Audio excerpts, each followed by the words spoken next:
श्री राधा माधव की जय, श्रीमद् भगवद गीता की जय, प्रभुपाद की जय।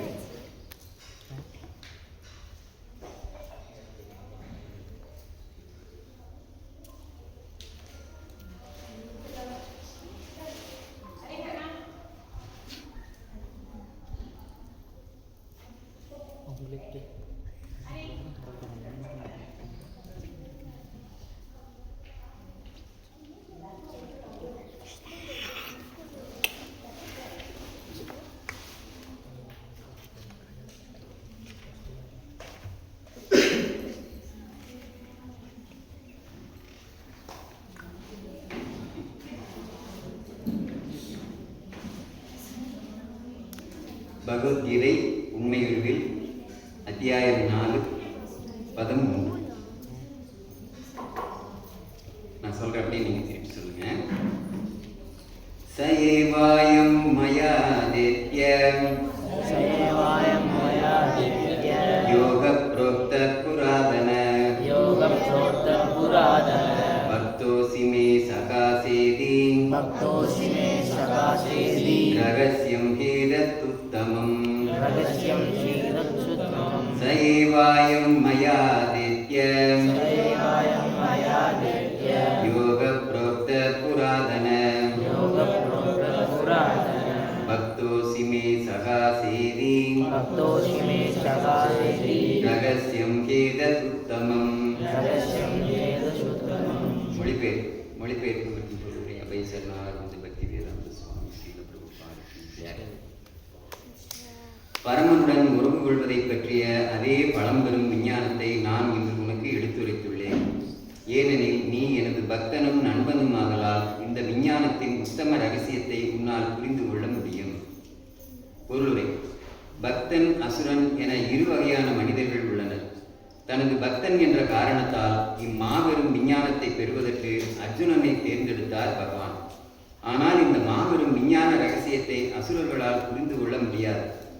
ஞானத்தின் சிறந்த புத்தகமான இந்த பகவத்கீதையை பலர் வெளியிட்டுள்ளனர்.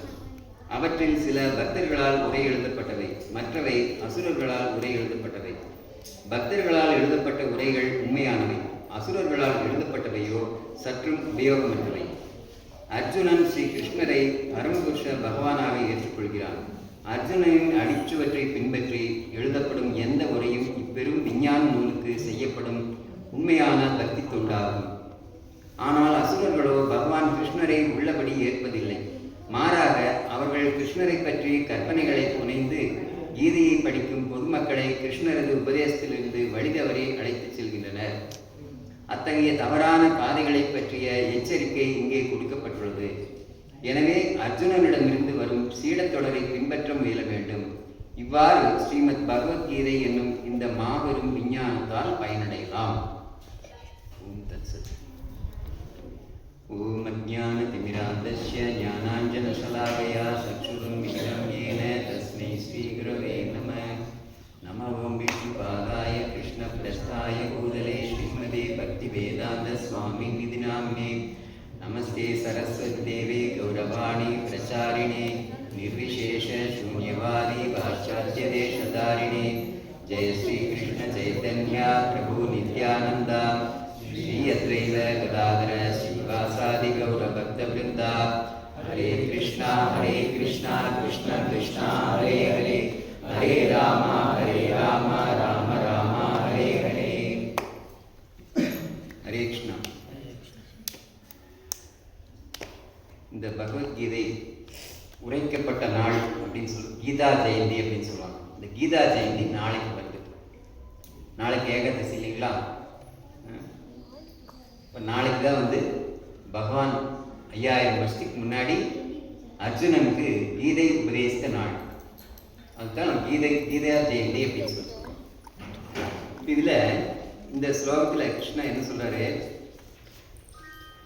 பரமனுடன் உறவு கொள்வதை பற்றிய அதே பழம்பெரும் விஞ்ஞானத்தை நான் உனக்கு எடுத்துரைத்துள்ளேன். ஏனெனில் நீ எனது பக்தனும் நண்பனும் ஆதலால் இந்த விஞ்ஞானத்தின் உத்தம ரகசியத்தை உன்னால் புரிந்து கொள்ள முடியும். இப்போ பகவத்கீதை யாருக்கு அதில் பிரியம் இருக்கும், யாருக்கு இதில் விருப்பம் இல்லாமல் இருக்கும் அப்படிங்கிறத கிருஷ்ணாவே இங்கே தெளிவாக சொல்லிட்டார். ஏன்னா நான் வந்து இந்த பழம்பெரும் விஞ்ஞானம்ங்கிறார். இது ஏதோ 5000 வருஷத்துக்கு முன்னாடி கிருஷ்ணா அர்ஜுனன் சொன்னாரு அப்படின்னு நம்ம பகவத்கீதையில படிக்கிறோம். ஆனா கிருஷ்ணாவே முந்தின ஸ்லோகத்துல என்ன சொல்றாரு? அதாவது இந்த விஞ்ஞானம் சூரிய தேவன் வந்து எப்படின்னா, இப்போ நமக்கு எப்படி ஒரு நாட்டில் பிரதம மந்திரி, ஜனாதிபதி இப்படியெல்லாம் இருக்காங்க இல்லைங்களா? அதே மாதிரி சூரிய தேவன் அப்படிங்கிறவருக்கு அதுவும் ஒரு பதவி. அந்த சூரிய தேவனை, அந்த கிரகங்களை ஆட்சி செய்யக்கூடிய ஒரு அதிபதியாக இருக்கக்கூடியவருக்கு வந்து அப்பப்போ அவங்களுடைய ஆயுட்காலம் மாறிட்டே இருக்கும். அப்போ சூரிய தேவனான விவஸ்வான் அவர் பேர். அந்த விவஸ்வான்கிற சூரிய தேவனுக்கு வந்து நான் வந்து இதை முறையாக உபதேசித்தேன் அப்படின்னு சொல்லி கிருஷ்ணா இங்கே சொல்றாரு. அதாவது முந்தின ஸ்லோகத்திலே சொல்றாரு, விவஸ்வானுக்கு நான் சொன்னேன். விவஸ்வான் வந்து மனித குல தந்தையான மனுவுக்கு சொன்னாரு.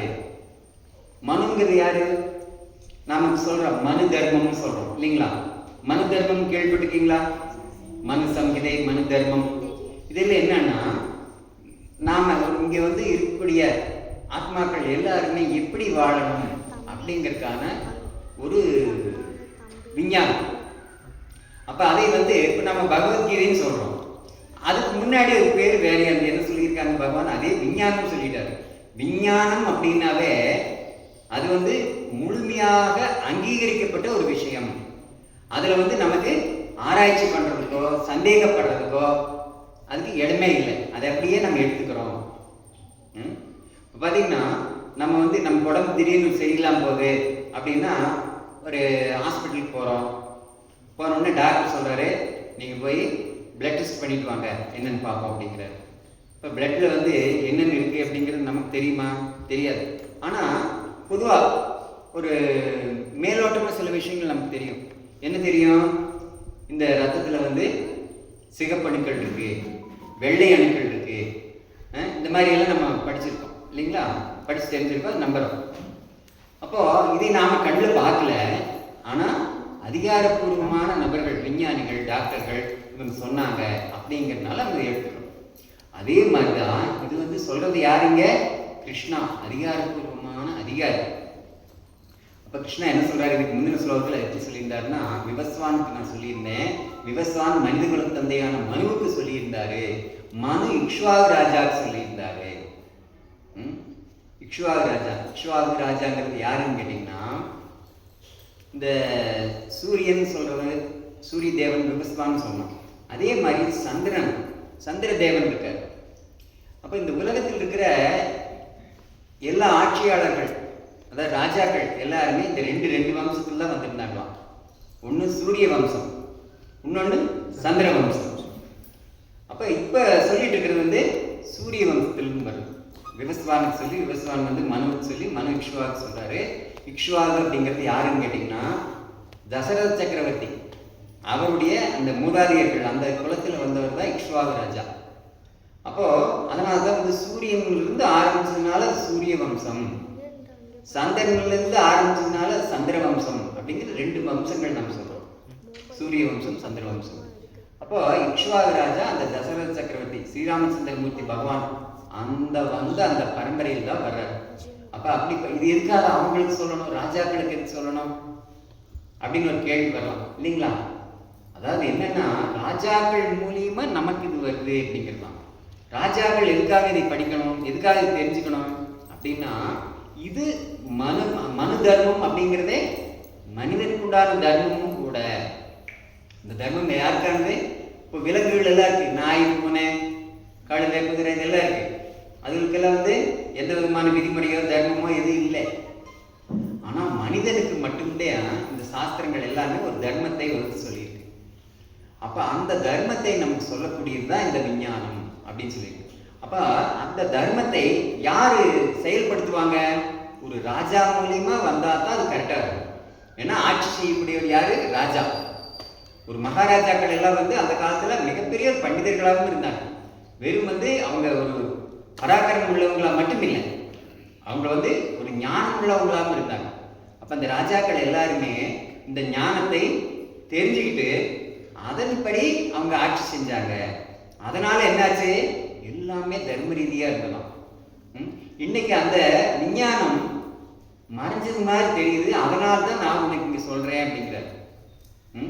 அதாவது இந்த ராஜாக்கள் எல்லாம் இதை வந்து பின்பற்றி நடைமுறையில் கொண்டு வந்துட்டு இருந்தாங்க.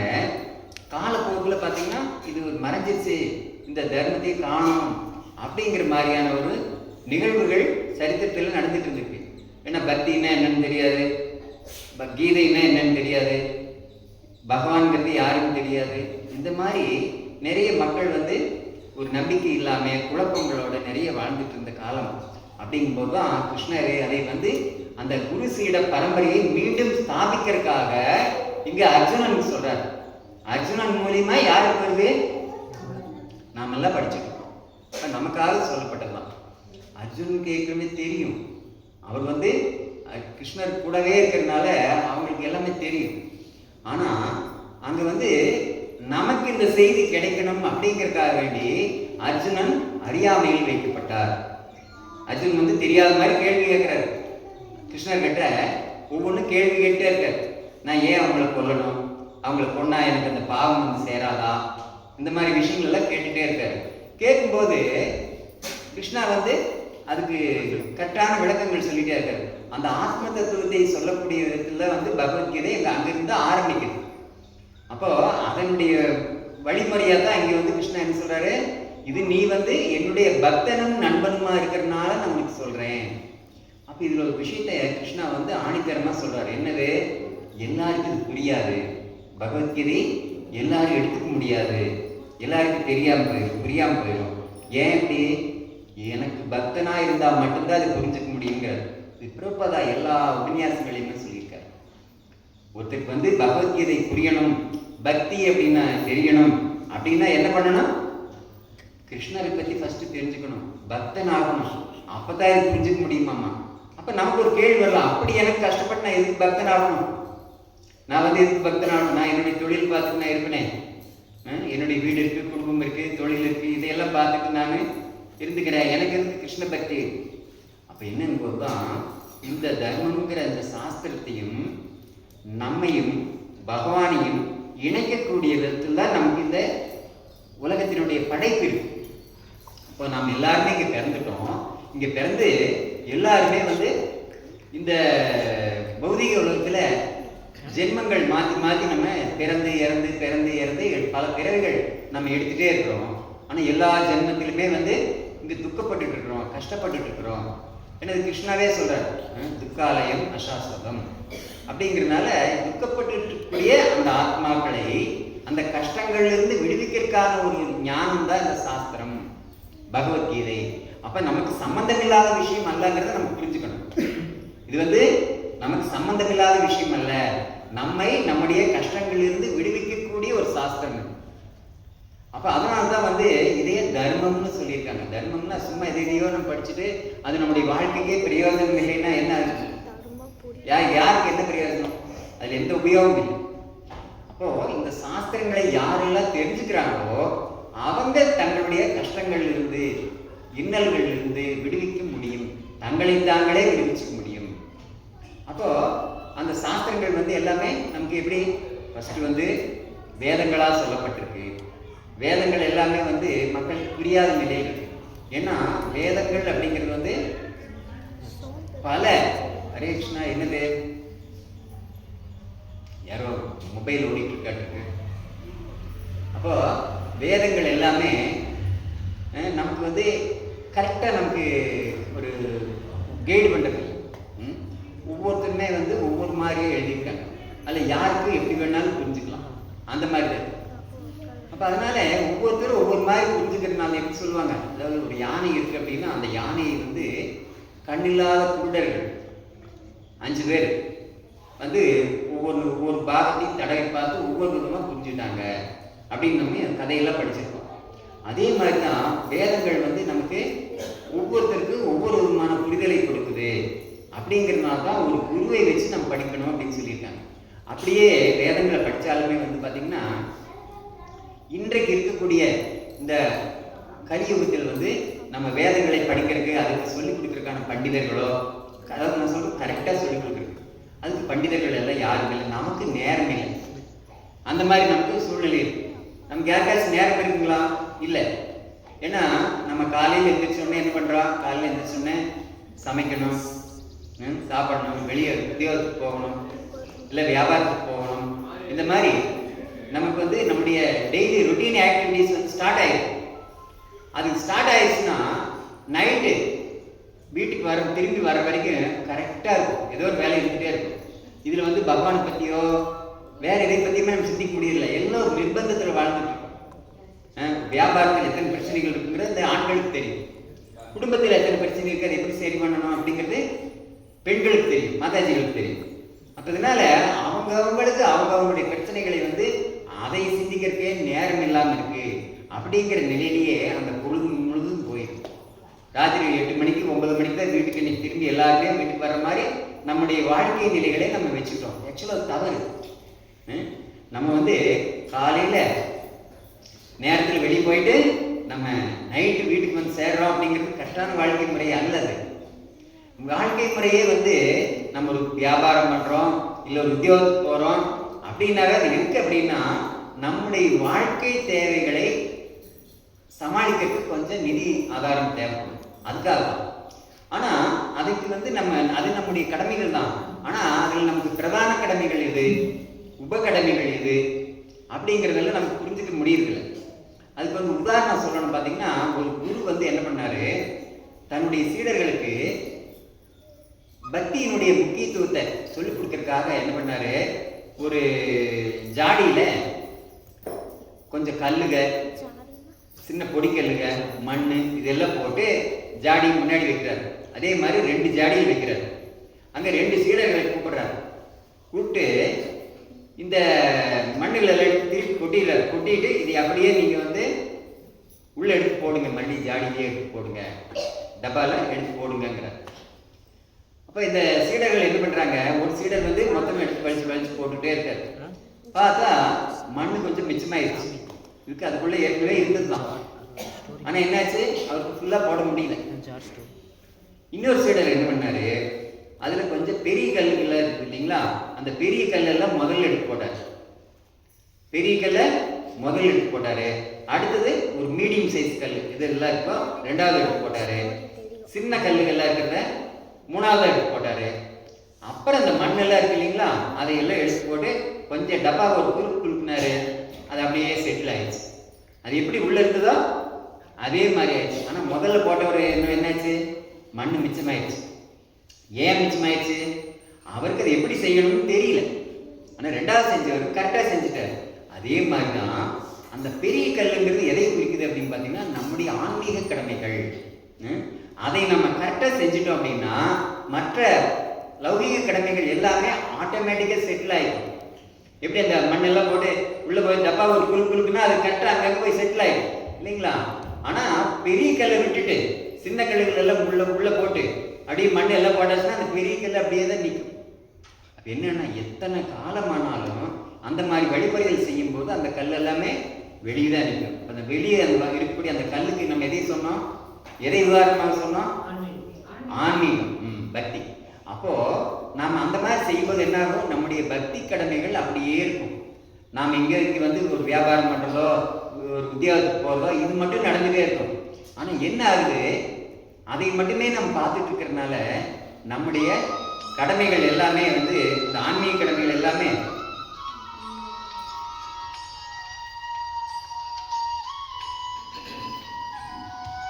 முதல் கடமை எது, பிரதான கடமை, உபக்கடமைகள் எது அப்படிங்கிறத வந்து நாம் தெரிஞ்சுட்டு செய்யணும் அப்படிங்கிறாங்க. அப்போ அந்த மாதிரி செய்யும்போது என்னன்னா, நம்முடைய முக்கியமான கடமை நம்ம செஞ்சே தீர வேண்டிய அந்த கடமைகள் அதுவும் நிறைவேற்றப்படும். நம்முடைய உபக்கடமைகளான பௌதிக கடமைகள் அதுவுமே வந்து சரியாயிடும். நாம் என்ன நினைக்கிறோம், நான் என்னுடைய குடும்பத்தை கவனிக்கிறேன், அப்பா அம்மாவை கவனிக்கிறேன், இதெல்லாம் கவனிக்கணும் தான். ஆனால் பாகவதத்தில் ஒரு ஸ்லோகம் சொல்கிறாங்க, ஹரிநாமத்தை சொல்லி பகவானுக்கு சேவை செய்யக்கூடிய ஒரு பக்தன் அவனுக்கு வந்து செய்ய வேண்டிய கடமைகளே எதுவும் இல்லையா, அவங்க வந்து எல்லா கடமைகளுமே அதுக்குள்ள சேர்ந்துருக்கான். இல்லாட்டி என்ன ஆகுது அப்படின்னா, ஏன்னா அந்த பக்தனுக்கு தான் தெரியும் தன்னுடைய தாய் தந்தைக்கு நம்ம எப்படி சேவை செய்யணும், தன்னுடைய குழந்தைகளை எப்படி பார்த்துக்கணும், தன்னுடைய மனைவியை எப்படி பார்த்துக்கணும், இது எல்லாமே கரெக்டாக தெரிஞ்சுட்டு அவர் செய்கிறார். இல்லாத பட்சத்துக்கு பக்தராக இல்லாத பட்சத்துக்கு என்ன ஆகுது, அவர் வந்து கரெக்டாக கடமைகளை செய்யறது இல்லை. அவர் வந்து தொழிலே கடைக்கு போகிறது, உத்தியோகத்துக்கு போகிறது, இதுவே தன்னுடைய எல்லாமே அப்படின்னு நினச்சிட்டு தன்னுடைய பிரதானமான கடமையை விட்டுடுறாரு. அப்போ ஆக்சுவலாக வந்து பக்தியில் வந்தாச்சுனாவே நமக்கு என்ன செய்யணும் என்ன செய்யக்கூடாதுங்கிற அந்த ஞானம் நமக்கு புலப்படும், தெரிய வரும். ஆனால் அந்த கிருஷ்ணா இங்கே சொல்கிறாரு, என்ன சொல்கிறாரு, நீ பக்தனானதுனால நான் உனக்கு சொல்கிறேன், நீ என்னுடைய நண்பனானதுனால உனக்கு சொல்கிறேன். அப்போ நமக்குமே அது புரியணும்னு என்ன ஆகணும், நாம் பக்தர் ஆகணும். அப்போ பக்தர் ஆகும்போது தான் நமக்கு அந்த விஷய ஞானம் நமக்கு புரிய வரும். இல்லாட்டி நமக்கு புரியாது. நம்ம எப்போ மாதிரியே செஞ்சுட்டு இருப்போம். இது எப்போதான் நம்ம தீர்றது? நம்ம பார்த்தீங்கன்னா ஒவ்வொரு ஜென்மத்திலையுமே நமக்கு கடன் பாக்கி வச்சிருக்கிறோம், தெரியுங்களா? வந்து ஒவ்வொரு சூரியன் இருக்க நமக்கு வெளிச்சம் கொடுக்குறாரு, வெப்பத்தை கொடுக்குறாரு. இதுக்கெல்லாம் வந்து டேக்ஸ் போட முடியுமா? போட்டிருக்காங்களா? இதுக்கெல்லாம் டேக்ஸ் இருக்கு, ஆனால் நம்ம கட்டல. எத்தனையோ ஜென்மங்களாக கட்டாம விட்டோம். அதே மாதிரி மழை வருது, தண்ணி குடிக்கிறோம், இதுக்கு ஏதாச்சும் நம்ம டேக்ஸ் கட்டியிருக்குமா? முனிசிபாலிட்டியில் கட்ட டேக்ஸ் எல்லாம் கணக்கே வராது ஆச்சுங்களா? இது வந்து அந்த தேவதைகளுக்கு நம்ம செய்ய வேண்டிய ஒரு கடமை இருக்குது. நம்முடைய பித்தர்களுக்கு நம்ம கெட்ட செஞ்சிருக்கிறோமா? நமக்கு அப்பா அம்மா நம்மளை நல்லா வளர்த்து ஆளாக்கி இருக்காங்க. ஒரு தாய் பால் கொடுத்து ஒரு 3 வயசு வரைக்கும் வளர்த்துறாங்க. அந்த கடனுக்கு நாம் எதை வச்சு திருப்பி கட்ட முடியும்? அந்த கடன் அப்படியே தான் இருக்கு. ஒவ்வொரு ஜென்மத்திலையும் நம்ம கடன் கட்டாமையே அப்படியே தான் போயிட்டு இருக்கிறோம். அப்போ நாம் என்ன நினைக்கிறோம், நம்முடைய குடும்ப அங்கத்தினர்களை நம்ம நல்லா கவனிச்சுட்டா அந்த கடமைகள் எல்லாம் முடிஞ்சிருச்சு. அப்படி இல்லை. நம்ம குடும்ப அங்கத்தினர்களையும் கவனிக்கணும். அது எந்த ஒரு பிளாட்ஃபார்ம்ல கவனிக்கணும்? பக்திங்கிற பிளாட்ஃபார்ம் இருக்கணும். நம்முடைய குடும்ப சூழ்நிலை பக்தி இருக்கு. அப்ப வந்து நம்ம செய்யக்கூடிய கடமைகள் எல்லாமே, அந்த வரிகள், நம்முடைய டேக்ஸ் எல்லாமே நம்ம கட்டிடுறோம். அப்புறம் ரெண்டாவது நமக்கு பேக் சாக் எது இருக்காது, நம்ம செய்ய வேண்டிய கடமைகள் ஏது இருக்காது. இல்லாட்டி என்ன ஆகும், இதுக்கு வேண்டியே நம்ம மீண்டும் மீண்டும் நம்ம பிறக்க வேண்டிய சூழ்நிலை வந்துடும். அப்ப அதனால்தான் கிருஷ்ணா இங்கே வலியுறுத்தி சொல்றாரு, இந்த ஞானம் விஷயம் வந்து நீ பக்தனும் நண்பனுமா இருக்கிறதுனால நான் சொல்றேன். ஆக்சுவலா வந்து இதுக்கு முந்தின ஸ்லோகத்துல உன்னதமான இவ்விஞ்ஞானம் சீடர்களின் சங்கிலி தொடர் மூலமாக பெறப்பட்டு அவ்வாறே புனிதமான மன்னர்களால் உணரப்பட்டது. ஆனால் காலப்போக்கில் அத்தொடர் விட்டு போகவே இவ்விஞ்ஞானம் மறைந்து விட்டதை போல தோன்றுகின்றது அப்படின்னு கிருஷ்ணா சொல்றாரு. அப்ப மன்னர்கள் எல்லாமே இது கடைபிடிச்சிட்டு வந்தாங்க அப்படின்னா, இன்னைக்கு இருக்கிற மன்னர்கள் ஏன் கடைபிடிக்கிறது இல்லை? இன்னைக்கு இருக்கிற மன்னர்கள் யாராச்சும் கடைபிடிக்கிறாங்களா அப்படின்னா மன்னர்கள் இல்லை. மன்னர்கள் இல்லைன்னாலும் ஆட்சி செய்யக்கூடியவங்க மன்னர்கள் மாதிரி தானே. அப்ப அவங்களுக்கு வந்து எது பிரதானமா இருக்கு? அவங்களுக்கு சொத்து சம்பாதிக்கணும். அவங்க வந்து எல்லாத்திலுமே நம்பர் 1 அவங்க வரணும். மற்றவங்களை விட அவங்க பெரியவங்கள தன்னை காமிச்சுக்கணும். இந்த மாதிரி சூழ்நிலையில் தான் அவங்க வந்து மற்ற எல்லாத்தையுமே ஒதுக்கிடுறாங்க. அது மட்டும் இல்லாம அது எல்லாமே அறியாமை தான் ஆக்சுவலா.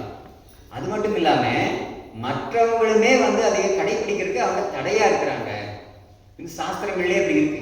அந்த காலத்திலே வந்து அசுரர்கள் இருந்திருக்காங்க. அந்த அசுரர்கள் என்ன பண்ணுவாங்களா,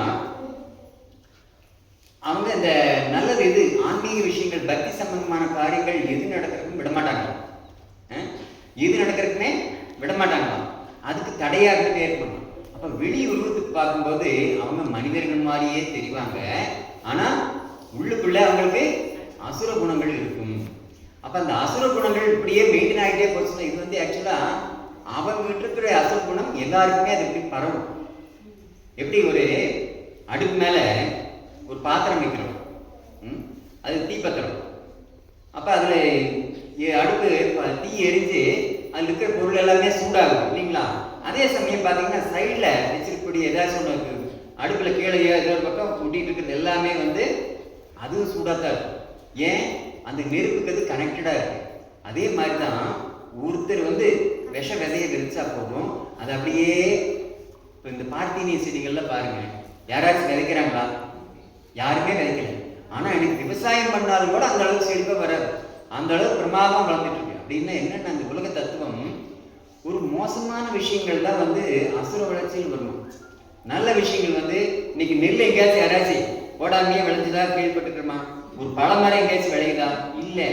இந்த பிரயோஜனம் இல்லாத பார்த்தீனிய செடிகள் மட்டும்தான். அதனால வந்து நிறைய இன்ஃபெக்ஷன், பாக்டீரியல் இதெல்லாம் பிரச்சனை வருதுங்கிறாங்க. அப்ப காரணம் என்னன்னா இந்த உலக சிஸ்டம் அப்படித்தானோ. கெட்ட விஷயங்கள் அது ஈஸியா வந்துட்டே இருக்கும். நல்ல விஷயங்கள் வந்து நிறைய முயற்சி பண்ணா மட்டும்தான் நாம் வந்து அதையே நமக்கு பயன் கொடுக்கக்கூடிய விதத்தில் இருக்கணும் அப்படிங்கிறாங்க. அப்ப அதனால அந்த ராஜாக்கள் எல்லாருமே இந்த வழிமுறையை அந்த ஞானத்தை, அதாவது இந்த விஞ்ஞானத்தை வந்து கிருஷ்ணா இன்னொரு அத்தியாயத்தில் என்ன சொல்றாரு, க்ஷேத்ரஜ்ஞோர் ஞானம். இந்த ஞானம்ங்கிறது க்ஷேத்ரஜ்ஞோர் ஞானம் அப்படிங்கிறாரு. க்ஷேத்திரம் அப்படிங்கிறது இந்த உடல், உடல் தான் வந்து க்ஷேத்திரம்ங்கிறாங்க. க்ஷேத்ரஜ்ஞன் அப்படின்னா யாரு? க்ஷேத்ரஜ்ஞன்னா இந்த உடலினுடைய உரிமையாளர். இந்த உடலினுடைய உரிமையாளர் யாரு?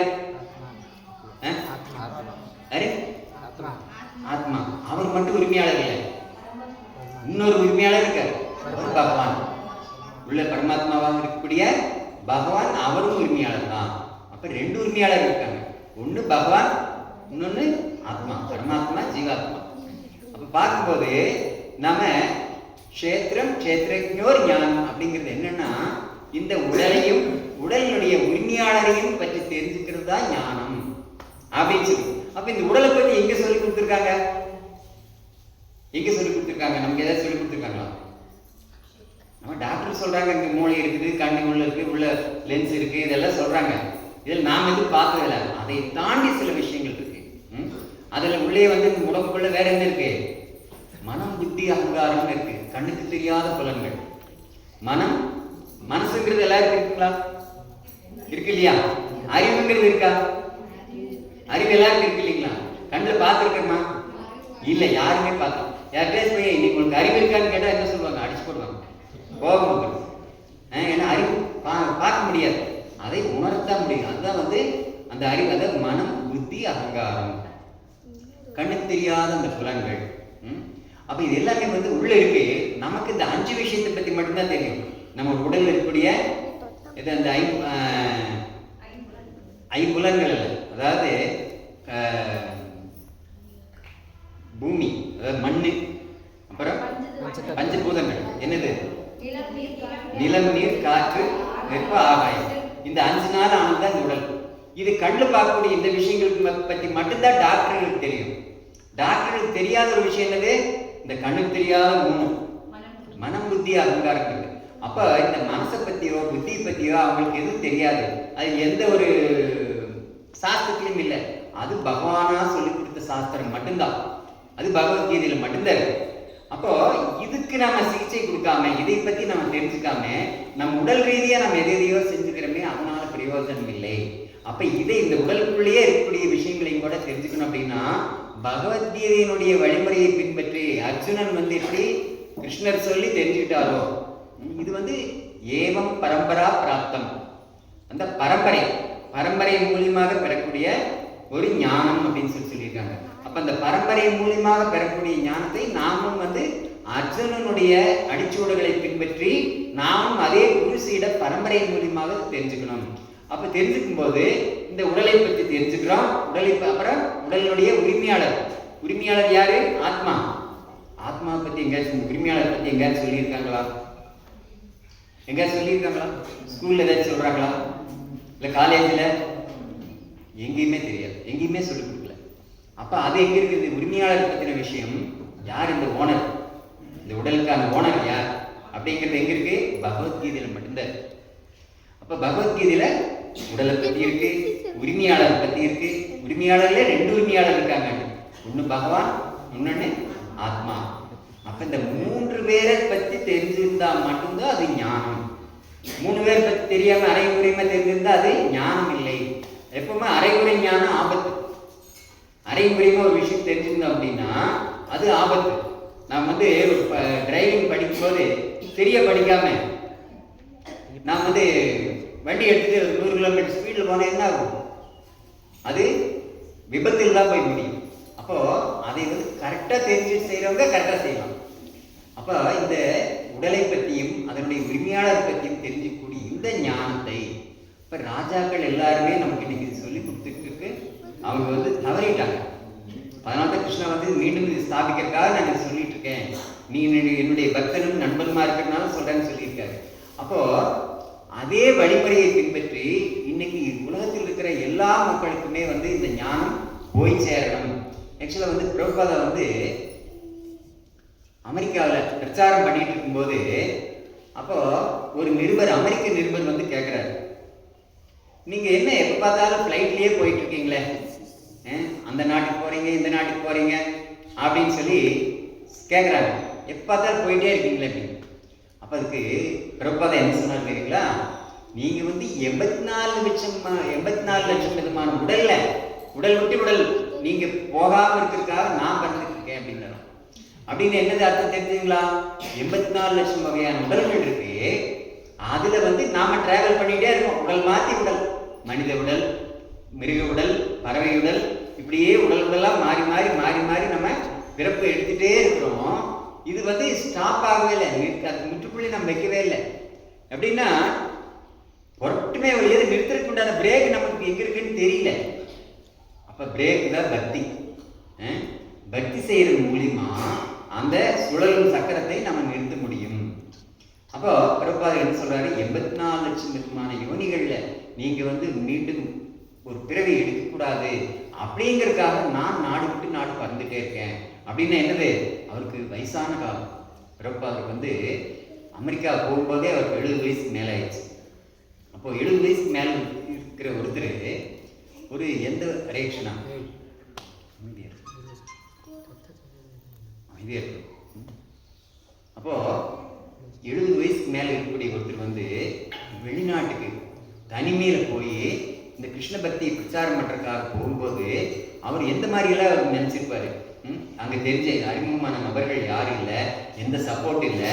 அங்க போய் அவர் கீர்த்தன் பண்ணி அந்த கீர்த்தன் மூலியமா ஹரே கிருஷ்ணா கீர்த்தன் மூலியமாக அப்படியே ஒவ்வொருத்தரா வர ஆரம்பிச்சாங்க. இவ்வளவுதான், இப்படிதான் நடந்தது. அப்போ இது இப்படியே போக போக என்ன ஆகுது, நாளாக பிரபாதருக்கு ஒரு பயம் வருது.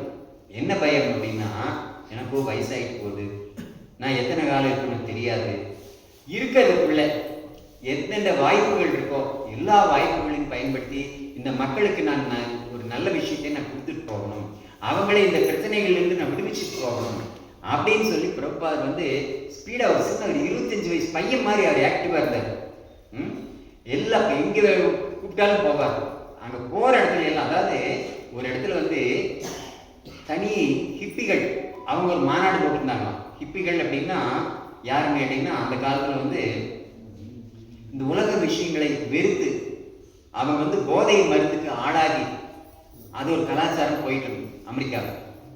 எப்படின்னா ஏன் அவங்க அதுக்கு அந்த மாதிரியான ஒரு போதை இதில் விழுந்தாங்க அப்படின்னா, அவங்களுக்கு வந்து விஷயம் தெரியாதவங்க இல்லை, அவங்க வந்து வெளியே மதங்கள் அப்படிங்கிற போர்வையில என்னென்னமோ சொல்லி கொடுக்குறாங்களே, அதுல எல்லாம் கேட்டு கேட்டு கேட்டு கேட்டு அதில் ஒரு விரக்தி அவங்களுக்கு எதுலேயுமே வந்து ஒரு தெளிவு இல்லாமல் இருக்கும்.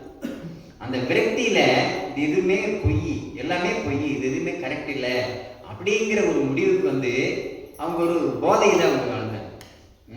அதுக்கு மேலே கரெக்டாக அவங்க சொல்லி கொடுக்கக்கூடிய நபர் பிரபாதர் போய் சேர்ந்தாரு. அவங்களை எல்லாமே வந்து பக்தர்களாக மாற்றினார்.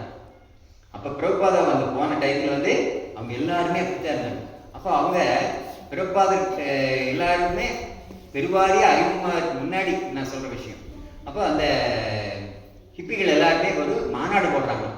அந்த மாநாடு பெரிய ஒரு மாநாடு நடக்குது அப்படின்னு சொல்லி பிரபாதருடைய சீடர் ஒருத்தர் சொல்கிறார், என்னென்னு நிறைய எங்கள் கூட்டம் இருக்குது, நீங்கள் வந்தீங்கன்னா அங்கே நிறைய பேருக்கு பக்தி கொடுக்கலாம் அப்படின்னு சொல்லி கூப்பிட்றாரு. கூப்பிடுற இடம் எது?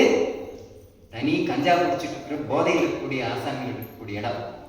அப்போ பிரபாதர் வந்து அங்கே போய் பார்க்குறாரு, எல்லாம் ஒரு அலங்கோலமாக இருக்காங்க. அதில் பிரபாதர் இவங்களுக்கு நடுவில் நம்ம என்னத்தை பேசுறது அப்படிங்கிறது இதில் ஒரு யோசனை என்ன பண்ணார், பிரபாதர் எதுவுமே பேசலையாம். இங்கே சிம்பிளாக அந்த ஹரே கிருஷ்ணா கீர்த்தன் மட்டும் பண்ணாராம். ரொம்ப நேரம் இந்த கீர்த்தன் மட்டும் போயிட்டு இருக்கு. இது எல்லாம் கேட்க கேட்க கேட்க கேட்க என்னாச்சு, அங்கே இருக்கிறவங்க எல்லாருமே வந்து பிரபாதரோட சேர்ந்துட்டாங்க. பிரபாதர் அதுக்கு முன்னாடி வரைக்கும் தெரியாது, கூடவே சேர்ந்து எல்லாருமே வந்து இந்த ஹரே கிருஷ்ணா கீர்த்தன் பண்ணி ரொம்ப அதை என்ஜாய் பண்ணிட்டு இருந்தாங்க. அப்போ படிப்படியாக இதில் கேட்டு கேட்டு கேட்டு கேட்டு என்னாச்சு, அவங்க எல்லாருமே பக்தர்களாக மாறினாங்க. இது வந்து நிஜமாக நடந்த ஒரு சரித்திரம், ரொம்ப தூரத்துல எல்லாம் ஒன்றும் இல்லை. 1965 70 இந்த மாதிரி 70க்குள்ளே நடந்தது. 66 பிரபாதர் வந்து அமெரிக்கா போனார். அப்புறம் அதுக்கு பின்னாடி ஒரு 2-3 வருஷத்துல இது ஒரு மிகப்பெரிய ஒரு புரட்சி மாதிரி நடந்துச்சு. பெரிய புரட்சி தான், சந்தேகமே. அப்போது மொத்த அமெரிக்கா நாடுமே தன்னுடைய பிரஜைகளை வந்து இந்த போதைக்கு அடிமையாக இருக்கக்கூடிய இவங்களை வந்து என்ன பண்றதுன்னு தெரியாம அவங்க ரொம்ப திணறிட்டு இருந்த காலகட்டத்துல பிரபாதர் அவங்களை எல்லாருமே ஒரு நல்ல ஒரு மனிதர்களாக மாணிக்கங்களாக மாற்றி காமிச்சார். இது எல்லாமே நடந்தது இந்த ஹரே கிருஷ்ணா கீர்த்தன் மூலியமா மட்டும்தான். இதுக்கு பாஷை தேவையில்லை, எனக்கு வந்து தமிழ் தெரியாது, இங்கிலீஷ் தெரியாது, ஹிந்தி தெரியாது அப்படின்னு எல்லாம் சொல்ல வேண்டிய அவசியமே இல்லை. நம்ம வீடுகளில் நம்ம இந்த ஹரே கிருஷ்ணா மந்திரத்தை நம்ம ஜெபம் பண்ணிட்டு இருந்தா போதும், ஹரே கிருஷ்ணா மந்திரத்தை கீர்த்தன் பண்ணிட்டு இருந்தா போதும். இது எல்லாமே படிப்படியா நம்முடைய மனசுகள் எல்லாமே தூய்மையாக்கப்பட்டு அதுக்கு ரிசல்ட் கிடைச்சிட்டே இருக்கு. அப்போ இந்த ஒரு விஷயத்தை இன்னைக்கு வந்து உலகம் முழுவதுமே நாளைய தினம் இந்த கீதா ஜெயந்திங்கிற தினத்தை கொண்டாடுறாங்க, இஸ்கான்கள் எல்லாம் கொண்டாடுறாங்க. அப்போ எல்லாருமே வந்து நாளைக்கு பகவத்கீதையில் 700 ஸ்லோகங்கள் இருக்கு. அந்த 700 ஸ்லோகங்களையுமே அவங்க வீட்டில் வந்து படிப்பாங்க. இது வந்து பக்தர்கள் மட்டும் இல்லை, எல்லாருமே படிக்கிறதுக்கான முயற்சி பண்ணுவாங்க. அதுக்கான ஏற்பாடு வந்து இஸ்கான் கோயில் மூலியமா எல்லா இடத்துலையும் பெரும்பாலும் செய்கிறாங்க. நமக்குமே இங்கே இருக்கக்கூடிய எல்லாருக்குமே வந்து ஒரு சின்ன விண்ணப்பம் என்ன அப்படின்னா, நீங்கள் வந்து பகவத்கீதை யாருக்கெல்லாம் வச்சுருக்கீங்க வீட்டில்? கொஞ்சம் பேர்கிட்ட தான் இருக்கு இல்லைங்களா? இல்லாதவங்க இன்னைக்கு வாங்கிக்கங்க. இன்னைக்கு வாங்கி நாளைக்கு ஒரு 4 மணி நேரம் தான் ஆகும், பெருசாக ஒன்றும் ஆகாது. 4 மணி நேரம் அப்படியே இந்த ஸ்லோகங்கள் மட்டும் அப்படியே படிச்சுட்டே வரலாம். எத்தனையோ இதுக்கோ போய் டைம் வேஸ்ட் பண்ணுறோம். இது வந்து நம்ம வேலை இருக்கு, வியாபாரம் இருக்கு, உத்தியோகம் இருக்கு அப்படின்னு சொன்னாலும் கூட 6 மணிக்கு ஆரம்பிச்சா கூட 10 மணிக்கு முடிச்சிடலாம். காலையில் 5 மணிக்கு ஆரம்பிச்சா 9க்கு முடிச்சிடலாம். 4 மணி நேரம் கண்டினியூவாக நம்ம சொல்லிகிட்டே இருந்தோம்னா இது ஈஸியாக நம்ம இது யாருக்கு திருப்தி கொடுக்கும்? பகவானுக்கு திருப்தி கொடுக்கும். யஸ்மித் துஷ்டே ஜெகத் துஷ்டேன். பகவானுக்கு திருப்தி கொடுக்கக்கூடிய மாதிரி காரியங்கள் நம்ம செய்யும் போது தான் நமக்கு பகவானுடைய கருணை நமக்கு நான் ஸ்டாப்பாக கிடைச்சிட்டே இருக்கு. அப்போ அந்த நான் என்ன பகவான் வந்து நம்ம எந்த மாதிரியான மனோபாவத்தில் இருக்காங்க அப்படிங்கிறத பகவான் பார்க்குறாரு. அப்போ அவர் சொன்ன விஷயங்களை நான் இதை கேட்டுட்டேன், அக்செப்ட் பண்ணிட்டேன் அப்படிங்கும்போது பகவான் நமக்கு எல்லா விதத்திலும் நமக்கு ஒரு காரியத்தை என்ன ஆகிறோம், நம்ம அங்கே பக்தன் ஆகிடும், அங்கே நண்பனுமா ஆகிடும். இது நண்பன் எப்படி ஆகுறது, பக்தன் எப்படி ஆகுறது அப்படிங்கிறது பெரிய ஒரு வித்தை ஒன்றும் இல்லை. இது படிப்படியாக நம்ம ஹரே கிருஷ்ணா மந்திரத்தை நம்ம சொல்லிகிட்டே இருந்தால் போதும். அதன் மூலியமாக நாம் பகவானுடைய தொடர்பில் வரணும். ஏன்னா இன்னைக்கு பாருங்க, சில டிவிகள் எல்லாம் அங்கே ஏதாச்சும் ஒரு கேள்வி பதில் நிகழ்ச்சி இருக்கும். அதுக்கு கேள்வி நீங்கள் வாசகர்கள் வந்து கேள்வி கேட்டால் நாங்கள் வந்து பதில் சொல்கிறோம் அப்படின்னு சொல்லி இந்த கேள்விகளை கேட்பாங்க. ஆனால் எடுத்த உடனே அந்த ஃபோன் கிடைச்சிடாது. என்ன பண்ணுவாங்க, ஃபோன் அவங்க வந்து எடுக்க வரைக்கும் ஃபோன் பண்ணிகிட்டே இருப்பாங்க. சில பேர் ட்ரை பண்ணிட்டு விட்டுருவாங்க. ஒரு 4-5 தடவை ட்ரை பண்ணிட்டு அது எங்கேஜாகவே இருக்கும், விட்டுருவாங்க. ஆனால் சில பேர் மனசு தளராமல் தொடர்ச்சியாக ட்ரை பண்ணிகிட்டே இருப்பாங்க. டக்குன்னு எடுத்துருவாங்க. அது 1 மணி நேரம் ஆகலாம், 2 மணி நேரம் ஆகலாம், ஆனால் அவங்க எடுத்துருவாங்க. எடுத்துட்டு உங்களுக்கு என்ன கேள்வி, எந்த ஊர்லேருந்து பேசுகிறீங்க அப்படிங்கிற அந்த கனெக்ஷன் கிடைச்சிடும். அதே மாதிரி தான் தொடர்ச்சியாக நம்ம முயற்சி பண்ணிகிட்டே இருக்கணும். நம்ம ஹரே கிருஷ்ணா மந்திரத்தை வந்து சொல்லிட்டே இருக்கணும். பகவான் எனக்கு எடுக்கலையே, பகவான் எனக்கு வந்து எங்கூட பேசலையே அப்படிங்கிறது பகவான் வந்து டைரெக்டாக பேசுவார். ஏதோ ஒரு விதத்தில் நமக்கு வந்து அந்த சில வழிகாட்டுதலை கொடுப்பார். ஏன்னா பகவானே என்ன சொல்கிறாரு, ஒவ்வொருத்தருக்கு உள்ளிருந்து நான் பரமாத்மாவாக இருந்து வழிகாட்டிட்டு இருக்கிறேன். சைத்திய குரு அப்படின்னு சொல்லுவாங்க. சைத்திய குருன்னா யாரு? உள்ள இருக்கிற பகவான் பரமாத்மா. அப்போ அந்த குரு வந்து குருவாக இருந்து நமக்கு ஒவ்வொரு செகண்ட்லையும் நம்முடைய வாழ்க்கையில் நடக்கக்கூடிய எல்லா விஷயங்களுக்குமே அவர் வந்து கைட் பண்ணிகிட்டே இருக்காரு. ஆனால் நமக்கு பகவான் காமிக்கிற கைடன்ஸ் நமக்கு புரியறதில்லை, தெரியறதில்லை. நாம் யாரோ சொல்கிற கைடன்ஸை எடுத்துக்கிறோம். ஒரு ஒன்று வேண்டாம், இன்னைக்கு ஞாயிற்றுக்கிழமை நம்ம இஸ்கான் போகலாம், சத்சங்கம் இருக்கு, போகலாம் அப்படின்னு சொல்லி நினைக்கும் போது இது வந்து யோசனை கொடுக்குறவரே உள்ளது பகவான் தான். அப்போ திடீர்னு வேற ஒருத்தர் வந்து அங்கே போய் என்ன வேற ஒரு படம் இன்னைக்கு ரிலீஸ் ஆகுதுவா போகலாம் அப்படின்னு சொல்லி ஒருத்தர் கூப்பிட்டாங்கன்னா மைண்டு அங்கே தான் போகும். ஆனால் பகவான் வந்து நம்ம கூப்பிட்டுருக்காரு, பகவான் நமக்கு ஒரு யோசனை சொல்லியிருக்காரு அப்படிங்கிற விஷயம் நமக்கு தெரியுது. அப்போ அதனால நாம் வந்து அந்த பகவான் நமக்கு சொல்லிக் கொடுக்கக்கூடிய, ஏன்னா இதயத்திலிருந்து நமக்கு இன்னைக்கு யார் வழிகாட்டுறதுக்கு யார் இருக்காங்க? பகவான் விட்டா நமக்கு கரெக்டான நம்பர் யார் இருக்காங்க? யாருமே. பகவான் தான் வந்து சரியான நண்பர் நமக்கு. ஏன்னா எத்தனையோ நண்பர்கள், உறவினர்கள் இதெல்லாமே நமக்கு இருக்காங்க. ஆனாலும் நமக்கு உண்மையான நண்பனாக யார் இருக்காங்க அப்படின்னு பார்க்கும்போது பகவான் ஒருத்தர் தான். ஏன்னா பெற்ற தாயை விட நமக்கு வந்து பெற்ற அப்பாவை விட நமக்கு உண்மையாக நம்ம மேலே ஒரு பாசம் உள்ளவர், காருண்யம் உள்ளவர் அப்படின்னு பார்க்கும்போது யாருமே இருக்க முடியாது. அப்போ அந்த உண்மையான அப்பா, உண்மையான அம்மா அப்படின்னு பார்க்கும்போது பகவான் ஒருத்தர் தான். அதனால தான் வந்து பகவான் இல்லைன்னாலும் கூட அவருடைய நாமத்தை சொல்லும்போது அவர் இருந்தால் எந்த பலன் கிடைக்குமோ அதை விட அதிகமாக பலன் கிடைக்குமா. பகவானுடைய நாமங்கள் அவர் இருந்தால் கிடைக்கிறத விட அதிக பலன்களை நமக்கு கிடைக்கும் அப்படின்னு சொல்லி. ஏன்னா இது எல்லாமே வந்து அனுபவபூர்வமானது, இது எல்லாமே ரிசல்ட் ஓரியன்டான விஷயங்கள். இதில் வந்து நம்ம இன்னைக்கு சொல்லிடுறோம், இது பலன் எனக்கு கிடைக்கலையே ஒரு 5 வருஷத்துக்கு அப்படி ஏங்கிட்டு இருக்கிறோமா? இல்லை, இது வந்து உடனுக்குடனே நமக்கு பலன் தெரியக்கூடியது. எல்லாமே வந்து நம்ம செய்யக்கூடிய வழிமுறைகள் தான் இருக்கு. நாம் ஏதோ ஒரு தடவை சொல்லிட்டு அதுக்கு வந்து ரிசல்ட் வரலையே அப்படின்னு இருக்கிறாரு. இது வந்து ஒரு தொடர் முயற்சி. நாம் எத்தனையோ ஜென்மங்களாக நம்ம வந்து இதில் இந்த மாயையில் விழுந்து நமக்கு ஒரு அஞ்ஞானத்திலேயே வாழ்ந்துட்டு இருந்திருக்கோம். எல்லாமே வந்து இந்த உடலை மட்டுமே சார்ந்து, உடல் சார்ந்த விஷயங்களுக்கு மட்டுமே நம்முடைய சிந்தனை செலுத்திட்டு டைம் வேஸ்ட் பண்ணிகிட்டே இருக்கோம். ஆக்சுவலாக வந்து இந்த உடலை பராமரிக்கிறதுக்கு நம்ம மிகப்பெரிய டைம் எல்லாம் நம்ம வேஸ்ட் பண்ணுறது, செலவு பண்ண வேண்டிய அவசியமே இல்லை. இன்னைக்கு வந்து நாம் என்ன இவ்வளோதான் சாப்பிடுவோம், இவ்வளோதான் சாப்பிடுவோம். யானை வந்து எவ்வளோ சாப்பிடுவோம்? இவ்வளோதான் சாப்பிடுமா யானை? நீ நிறைய சாப்பிடும் இல்லையா? டன்னு கணக்கில் சாப்பிடும். அப்போ அதெல்லாம் ஏதாச்சும் பிஸ்னஸ் பண்ணுதா, இல்லை ஏதாச்சும் வேலைக்கு போகுதா? இல்லை.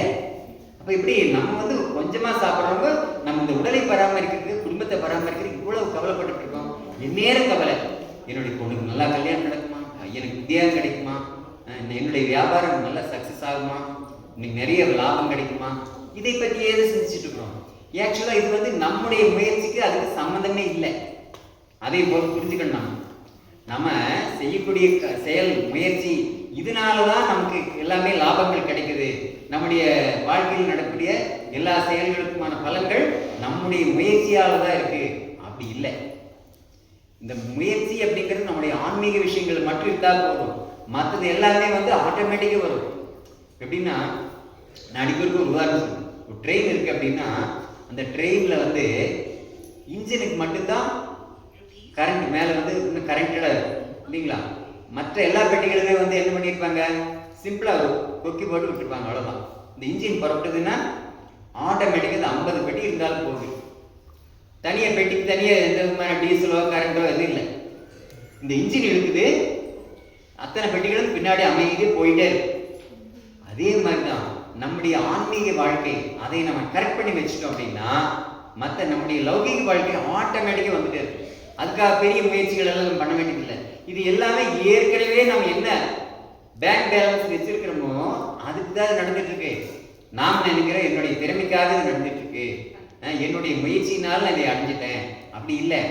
இது எல்லாமே பூர்வ ஜென்ம கர்மாக்கள் மூலியமாக நமக்கு இன்னது இன்னாருக்கு இப்படி நடக்கும் அப்படிங்கிற எல்லாமே விதிக்கப்பட்ட விஷயங்கள். அதனால தான் அதை விதி அப்படிங்கிறோம், விதிக்கப்பட்ட விஷயங்கள். அப்போ அந்த விதிப்படிதான் நடக்குது. நாம் என்ன நினைக்கிறோம், இல்லை இல்லை என்னுடைய முயற்சியால் தான், என்னுடைய புத்தி சாமர்த்தியத்தால் நான் வந்து இதைய ஜெயிச்சு முன்னேறிட்டு வந்திருக்கேன். அப்படி இல்லை. இது எல்லாமே வந்து ஏற்கனவே நம்ம செஞ்ச காரியங்களுக்கான பலன்கள் தான் நமக்கு நடந்துட்டு இருக்கு. இப்போ என்ன செய்யறோமோ அதுக்கான பலன்கள் தான் அடுத்த ஜென்மத்தில் நமக்கு நடக்க போகுது. அப்போ இந்த ஒவ்வொரு ஜென்மத்திலுமே நம்ம வந்து ஏதோ ஒரு பலன் கிடைச்சிட்டா இருக்கு. ஆனால் அந்த பலன்கள் எல்லாமே நமக்கு திருப்தி எடுத்து கொடுக்கக்கூடிய விதத்தில் இல்லை, நம்மை சந்தோஷப்படுத்தக்கூடிய லெவலில் நம்முடைய செயல்களோ பலன்களோ இல்லாமல் இருக்கு. அப்போ அது கரெக்டாக ஆகணும் அப்படின்னா நாம ஏற்கனவே நான் ஒரு உதாரணம் சொன்னேன். என்ன உதாரணம் சொன்னேன்? ஒரு டப்பா சொன்னோம் இல்லையா? அந்த டப்பால பெரிய கல்லை ஃபர்ஸ்ட் போடணும். அப்போ இந்த பிரதானமான கடமையாக நம்முடைய ஆன்மீக வாழ்க்கைக்கு பிரதானமாக கொடுக்கும்போது, முக்கியத்துவம் கொடுக்கும்போது இந்த இது எல்லாமே ஆட்டோமேட்டிக்காக நடக்கும். நம்ம இதுக்காக கவலைப்பட வேண்டிய அவசியமே இல்லை. இது எந்த ஒரு ஜீவனுக்குமே வந்து பிறந்தாச்சு அப்படின்னா ஒன்றும் வேண்டாம். நாய்க்குட்டி இருக்கு, நமக்காக வந்து ஒரு மனிதனுக்கு குழந்தை பிறக்கணும் அப்படின்னா அதுக்கு ஆஸ்பத்திரி சௌகரியங்கள், இன்குபேட்டரு, இது ஐசியூ என்னென்னமோ எல்லாம் சௌகரியங்கள் வச்சு வச்சுருக்காங்க. ஆனால் ஒரு நாய்க்குட்டி எங்கேயோ போய் குட்டி போடுது, டிச்சோரமாக எங்கேயோ குட்டி போடுது புதற்குள்ள. ஆனால் அது பிறந்ததுமே கண்ணும் கூட திறக்கிறது இல்லை, தானா தன்னுடைய தாயினுடைய மடியை தேடி போய் அது பசியா இருக்கு. அதுக்கு யார் சொல்லி கொடுத்தா? இந்த இடத்துல போனா பால் கிடைக்கும், எனக்கு உணவு கிடைக்கும், யார் சொல்லி கொடுத்தா? அதுக்கு எந்த அறிவும் இல்லை, அப்பதான் பிறந்திருக்கு. அப்ப இந்த ஞானம் எங்கிருந்து கிடைச்சு? இது எல்லாமே இயற்கை. இது எப்படின்னா, ஒரு ஜெயில் இருக்கு. அந்த ஜெயிலுக்குள்ள இருக்கக்கூடிய கைதிகள் எல்லாருக்குமே சாப்பாடு அரசாங்கமே ரெடி பண்ணிடுது. இது இவங்க ஒன்றும் முயற்சி பண்ண வேண்டியது இல்லை, இல்லைங்களா? முயற்சி பண்றாங்களா? இல்லை. மணி அடிச்சா சாப்பாடு கரெக்டா வந்துடும், வீட்லையும் கூட லேட் ஆயிடும். ஆனா ஜெயிலில் அப்படி இல்லை. இப்ப திடீர்னு ஒரு 10 கைதிகள் எச்சா போயிடுறாங்க. இந்த கைதிகளை பற்றி ரொம்ப சிந்திக்கணுமா? நாம் இன்னைக்கு புதுசா போறோம், நம்ம சாப்பாடு கிடைக்குமா கிடைக்காதா? இல்லை. ஏன்னா அந்த 10 கைதிகள் வரப்போறாங்க அப்படிங்கிற இன்ஃபர்மேஷன் தகவல் ஏற்கனவே அவங்களுக்கு போயிடும். அப்ப 500 பேர் இருக்காங்களா, அந்த 10 பேர் இன்னைக்கு வர்றாங்க, 510 பேருக்கு சமைக்கணும் அப்படிங்கிற தகவல் அவங்க போய் அதுக்கு அவங்க 10 பேருக்கு எக்ஸ்ட்ராவே பணம் உணவு தயாரிக்கிறதுக்கான ஏற்பாடு பண்ணிடுவாங்க. இது கைதிகள் அதை பற்றி சிந்திக்க வேண்டிய அவசியமே இல்லை. இன்னொரு உதாரணம் சொல்லணும் போனா, ஒரு முதலாளி கிட்ட ஒரு டிரைவர் இருக்காரு. அந்த டிரைவர் என்ன நினைக்கிறாரு, முதலாளிக்கு வியாபாரத்தில் லாபம் கிடைக்குமா கிடைக்காதா, அவருக்கு லாபம் கிடைச்சா தானே எனக்கு சம்பளம் கொடுப்பாரு, அதனால முதலாளி நல்லா இருக்கணும், இப்படி நல்லா நினைக்கணும். முதலாளி நல்லா இருக்கணும் தான். ஆனா முதலாளியினுடைய வருமானத்தை பத்தி இவர் கவலைப்பட வேண்டிய அவசியம் இல்லை. இவருக்கு சம்பளம் கொடுக்கணுங்கிறது அவருக்கு ஏற்கனவே தெரியும். அதுக்கு சேர்த்து அவர் வியாபாரம் பண்ணிட்டு இருப்பாரு, அதுக்கு சிந்தனையில் அவர் இருப்பாரு. அதே மாதிரிதான் இங்க படைக்கப்பட்ட எல்லா ஜீவராசிகளுக்குமே வேண்டுங்கிற சாப்பாடு, தங்குற இடம், உடுக்கிறதுக்கான துணி, இது எல்லாமே பகவானால ஏற்கனவே தீர்மானிக்கப்பட்ட விஷயங்கள். இதுக்காக நம்ம பெருசா மண்டையை குழப்பிக்க வேண்டிய அவசியமே இல்லை. நாம பக்திக்காக அந்த ஆத்ம ஞானத்தை பெறுவதற்கு நாம் முயற்சி பண்ணி அதை நம்ம எடுத்துட்டோம் அப்படின்னா இந்த மனித பிறவி இது அந்த சாபல்யம் கிடைக்கும். எந்த நோக்கத்துக்காக இந்த மனித பிறவி நம்ம கொடுக்கப்பட்டதோ அந்த நோக்கங்கள் நிறைவேறும். இல்லாட்டி நிறைவேறாம போயிடும். ஒரு பிறவியை வேஸ்ட் பண்ணிடுவோம். அடுத்து எந்த பிறவி கிடைக்குமோ, எங்க கிடைக்குமோ, மனிதனா பிறப்போமோ மிருகமா பிறப்போமோ தெரியாது, எந்த நாட்டில் பிறப்போமோ தெரியாது. அப்ப அதனால நம்ம தெரியாத ஒரு இதுலயே தான் வாழ்ந்துட்டே இருப்போம். நம்ம கிடைக்கிற கடைசி பஸ் எல்லாம் தவறி விட்டுட்டே இருந்தோம்னா எப்போ ஊர் போய் சேர்றது? ஒவ்வொரு ஜென்மத்திலையுமே அந்த மாதிரி நிறைய மிஸ் பண்ணிட்டோம். பஸ்ஸுகள் எல்லாமே வரக்கூடிய பஸ் எல்லாமே மிஸ் பண்ணிட்டோம். அப்ப இந்த ஜென்மத்தை பிரபுபாத சொல்லுவாரு, இந்த ஜென்மத்திலேயாவது நான் இதுல இருந்து மீண்டு வரணும் அப்படிங்கிற ஒரு சங்கல்பம், ஒரு உறுதி எல்லாருக்கும் இருக்கணும் அப்படின்னு சொல்லுவார். அதனால அடுத்து ஆர்த்திக்கு நேரமாயிடுச்சு, நாம் இதோட முடிச்சுக்கலாம். அதனால எல்லாருமே நாளைக்கு கீதா ஜெயந்தி, இந்த பகவத்கீதை புஸ்தகம் இல்லாதவங்க எல்லாருமே இங்கே வாங்கிக்கங்க. ஒரு 700 ஸ்லோகங்கள் நம்ம தொடர்ச்சியாக படித்தோம்னா 4 மணி நேரத்தில் படிச்சிடலாம். புதுசாக படிக்கிறதுனால கூட மறுபடியும் 1 மணி நேரம் 2 மணி நேரம் ஆகும். நம்ம ஏதாச்சும் ஒருத்தர் கல்யாணத்துக்கு கூப்பிட்டுருந்தா கூட நம்ம வேலையை விட்டுட்டு நம்ம கல்யாணத்துக்கு போயிட்டு தான் வரோம், இல்லைங்களா? ஆனால் நமக்காக நம்ம எப்போ இதுக்காக வேலை செஞ்சுருக்கோம்? இல்லை. யாருக்கோ அங்கே ஒருத்தர் கல்யாணம் வச்சிருக்காரு கூப்பிட்டானா போகிறோம், அங்கே ஒருத்தர் இறந்துட்டார் அப்படின்னா அதுக்கும் விசாரிக்கிறதுக்காக போகிறோம். இது எல்லாத்துக்குமே நமக்காக நம்ம அந்த டைம் ஒதுக்கி நம்முடைய ஆன்மீக வாழ்க்கைக்காக நம்ம செயல்பட்டுருக்கோம்? இல்லை. நமக்கு அந்த மாதிரி பிளான் எதுவுமே இல்லை. எதனால் இல்லை? நமக்கு அதை பற்றின விஷய ஞானம் இல்லை.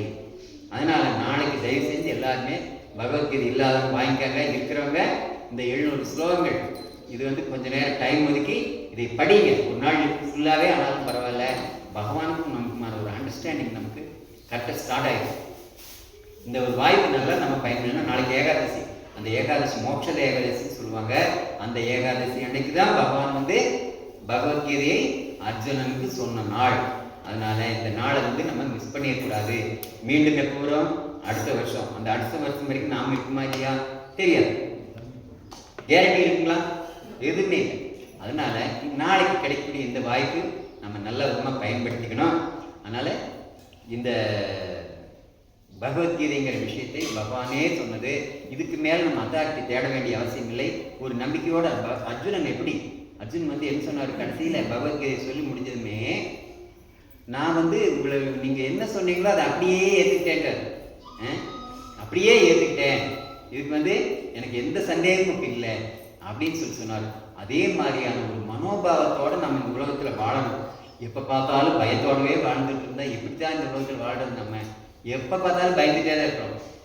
தொழிலை பற்றி, வியாபாரத்தை பற்றி, குடும்பத்தை பற்றி, சக மனிதர்களை பற்றி, பக்கத்து வீட்டுக்காரர்களை பற்றி எல்லாமே பயம். பஸ் ஏறினா பஸ் போய் சேருமா இல்லையா தெரியாது. இப்படி எல்லாமே ஒவ்வொரு நிமிஷமே குழப்பங்களோட தான் இருந்திருக்கு, பயந்துட்டு இருக்கும். அதே மாதிரியான ஒரு மனோபாவத்தில் இருந்த அர்ஜுனனுக்கு பகவத்கீதை சொல்லிதான் அர்ஜுனன் வந்து இமயமலை மாதிரி ஒரு மன வலிமை அவருக்கு கிடைச்சது. அப்புறம் தான் எடுத்து சண்டை செய்கிறார், போர் செய்கிறார். அப்போ அந்த இது எங்கே கிடைச்சது? போர்க்களத்தில் ஏதாச்சும் அந்த வைட்டமின்ஸ் ஏதாச்சும் கொடுத்தாரா? இல்லை, அந்த பகவத்கீதையை உபதேசம் பண்ணார் கிருஷ்ணா. அதை எடுத்து சிவையார் காதில் கேட்டுட்டார், அவ்வளோதான். அப்போ அதனால இந்த ஒரு வாய்ப்பை நாம் பின்பற்றி எல்லாருமே நற்கதி அடைவோம். சரிங்களா? நம்முடைய வாழ்க்கையில் ஜெயிக்கணும் இல்லையா? யாருக்காச்சும் இல்லை கேள்விகள் சந்தேகம் இருக்கா? ஸ்லோகம் மட்டுமே, ஸ்லோகம் மட்டும் சொல்லணும். வேற சந்தேகங்கள் கேள்விகள்